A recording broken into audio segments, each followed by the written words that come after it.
अस्सलाम वालेकुम नाजरीन, मैं हूँ अज़हर फ़ारूक। पाकिस्तान की सियासी हालात के हवाले से आपकी खिदमत में एक मरतबा फिर हाजिर हैं।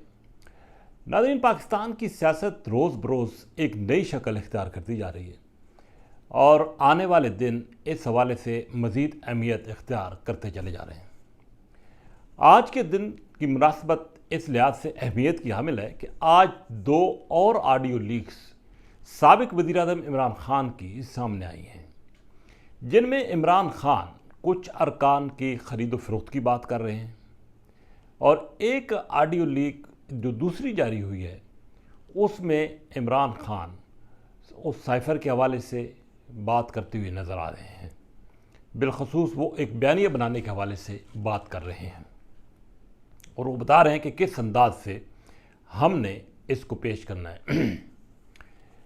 सदर मुमलिकत का खिताब हुआ है पार्लियामेंट के मुश्तरका इजलास से, उस पर भी बात की जाएगी।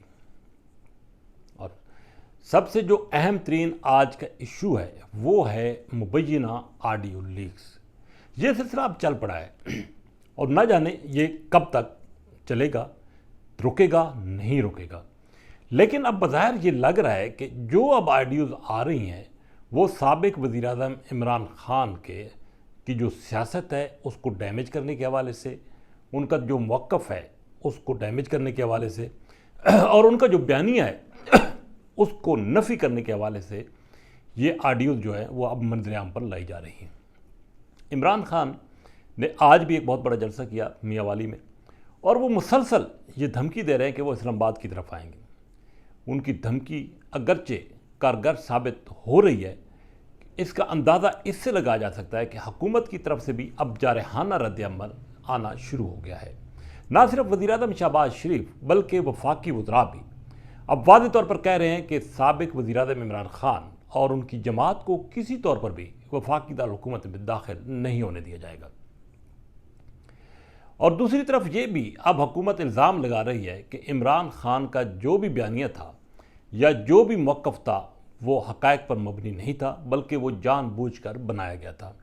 और हुकूमत ये कह रही है कि ऑडियो लीक्स जो सामने आ रही हैं वो इस बात का सबूत हैं कि साबिक़ वज़ीर-ए-आज़म इमरान खान ने मुल्क के साथ खिलवाड़ किया, रियासत के साथ खिलवाड़ किया और पाकिस्तान के ख़िलाफ़ एक बहुत बड़ी साजिश कर डाली।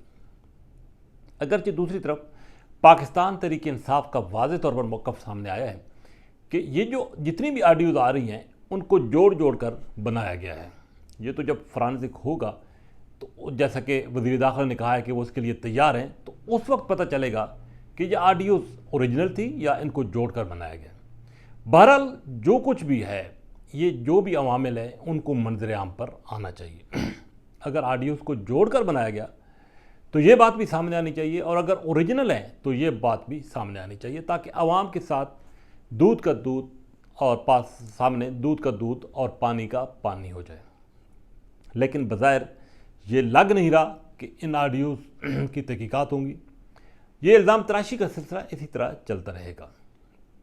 लेकिन एक अहम बात वो ये है कि साबिक़ वज़ीर-ए-आज़म इमरान खान लॉन्ग मार्च की कॉल देने के लिए तैयार क्यों नहीं है। वो ख़ुद कह रहे हैं कि मेरे पास वो तारीख़ भी मौजूद है, मैं ख़ुद ऐलान करूँगा, कब करूँगा ये अभी नहीं बता रहे। ख्याल ये ज़ाहिर किया जा रहा है कि आइंदा आने वाले दिनों में इस हवाले से शायद उनकी तरफ से कोई अनाउंसमेंट सामने आ जाए। लेकिन फ़िल वक्त इमरान खान को प्रेशर रख रहे हैं, कोई दबाव डाल रहे हैं ताकि जो वो मतलूबा मकासद हैं उनको हासिल कर सकें। या ये भी कहा जा सकता है कि उनको कहीं से ये कहा गया है कि वो फ़िल वक्त फौरी तौर पर कोई ऐसी अनाउंसमेंट ना करें, जैसे कि मई में उन्होंने लॉन्ग मार्च के हवाले से कर दी थी, उनको रोका गया था और ये भी कहा जा रहा है कि अगर उस वक्त वो लॉन्ग मार्च ना करते तो उनको इलेक्शन मिल जाता। बहरहाल इमरान खान के पास भी ऑप्शन महदूद होते जा रहे हैं, वक्त उनके पास भी कम है और उनको यकीनी तौर पर अब कोई ना कोई ऐलान करना पड़ेगा। गुज़श्ता रोज़ सदर मुमलिकत ने पार्लियामेंट के मुश्तरका इजलास से खिताब किया, एक ऐसा खिताब जो कि सदर जो है वो पाकिस्तान तहरीक-ए-इंसाफ से ताल्लुक़ रखते हैं, जिनकी ऐवान के अंदर नुमाइंदगी नहीं है। नुमाइंदगी तो है लेकिन बाइकाट किया हुआ है। जबकि दूसरी तरफ उनका खिताब सुनने के लिए सिर्फ हुक्मरान जमात के अरकान और पीटीआई के मुनर्रिफ अरकान वहाँ पर मौजूद थे। सदर मुमलिकत ने जो ही खिताब शुरू किया तो ना सिर्फ हुकूमती अरकान बल्कि पीटीआई के मुनर्रिफ अरकान भी सिर्फ सिवाय 2 या 3 के बाकी तमाम ऐवान से चले गए।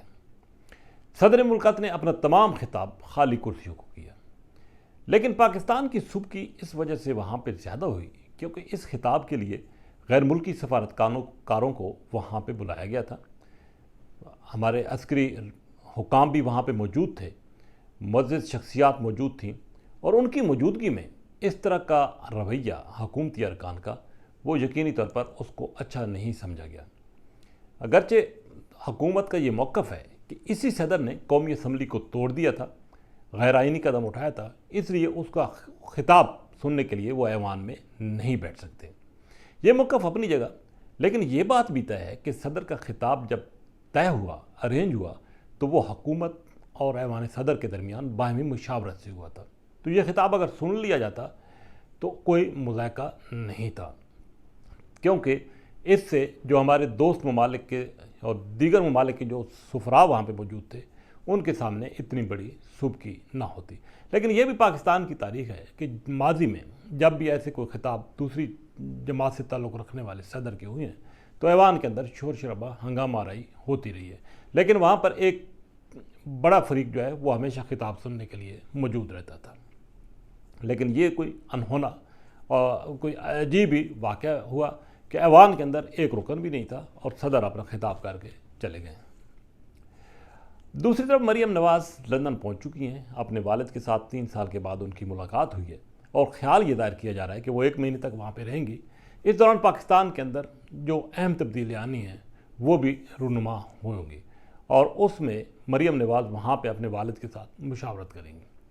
شہباز شریف نے فیصلے اگرچہ کرنے ہیں، لیکن یہ فیصلے یقینی طور پر لندن سے آئیں گے، اور شہباز شریف نے ان کو عملی جمع پہنانا ہے۔ یہ اکتوبر، جیسے کہ پہلے بھی میں کہتا رہا ہوں کہ انتہائی اہمیت کا حامل ہے، اکتوبر میں بڑے بڑے فیصلے ہو جانے ہیں، لیکن سب سے بڑا جو اب معاملہ ہے وہ پاکستان تحریک انصاف کے لانگ مارچ کا ہے، جس کی تاریخ کا اعلان ابھی ہونا باقی ہے، لیکن سابق وزیر اعظم اپنے کارکنوں سے، رفقا سے حلف لے رہے ہیں کہ وہ پاکستان کے دفاع کے لیے، آئین کے دفاع کے لیے ان کا بھرپور ساتھ دیں گے اور ان کے ساتھ اسلام آباد کی طرف آئیں گے۔ حکومت کے لیے اگرچہ مشکلات بڑھیں گی، اگر پاکستان تحریک انصاف پوری قوت کے ساتھ آ جاتی ہے تو حکومت بے بس ہو نظر آئے گی۔ پنجاب کے پی کے میں پی ٹی آئی کی حکومتیں ہیں اور وہاں سے کسی قسم کی کوئی رکاوٹ نہیں ہے، اور اگر ایک بڑی تعداد میں لوگ اسلام آباد آئے تو یہاں پر امن عامہ کا مسئلہ پیدا ہو سکتا ہے۔ لیکن فی الوقت وزیر داخلہ اور حکومت واضح طور پر کہہ رہے ہیں کہ جو ہی عمران خان تاریخ کا اعلان کریں گے لانگ مارچ کا، تو رد عمل حکومت کی طرف سے واضح طور پر آئے گا۔ کچھ لوگوں کو، پی ٹی آئی کے لوگوں کو گرفتار بھی کیا گیا ہے، اور یہ بھی کہا جا رہا ہے کہ شاید عمران خان کے خلاف بھی کوئی ایکشن ہو، لیکن لگ یہ رہا ہے کہ جو ہی تاریخ آئے گی لانگ مارچ کی تو اس کے بعد عمران خان کے خلاف حکومت قدم اٹھائے گی، اس سے پہلے کسی قسم کا کوئی ایکشن حکومت نہیں لے گی، تاکہ الزام حکومت پر امن عامہ کے حوالے سے نہ آئے۔